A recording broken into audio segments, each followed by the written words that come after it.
আসছে 3 দিনের সুন্নাতে ভরা ইজতেমা। আপনি প্রস্তুত তো? আল্লাহ তার রসুলের প্রেমে বিভোর হওয়ার বিরল সুযোগ এটি। শাল ময়দানে চলছে শেষ মুহূর্তের প্রস্তুতির ব্যস্ততা। আশিকানে রসুল হাসি মুখে হাত মিলিয়ে সবার জন্য পরিবেশ তৈরি করছেন। এ ময়দানই কয়েকদিন পর মুখরিত হবে লাখো মানুষের দরুদে। এখানে এমন বয়ান শোনা যায় যা অন্তরকে নাড়া দেয় এবং জীবনকে বদলে দেয়। এখানে তওবা করে অসংখ্য যুবক নতুন জীবন শুরু করেছে। আমায় ও সুন্নাত সবই শিখে নেওয়ার সুবর্ণ সুযোগ এই ইজতেমা।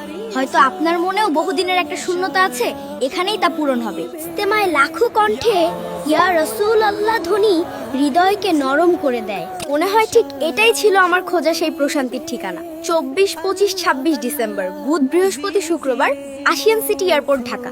ইনশাআল্লাহ দাওয়াতে ইসলামীর 3 দিনের সুন্নতে ভরা ইজতেমা অনুষ্ঠিত হবে। আপনাকে দাওয়াত রইল। এই 3 দিন হয়তো আপনার পুরো জীবনটাই বদলে দেবে।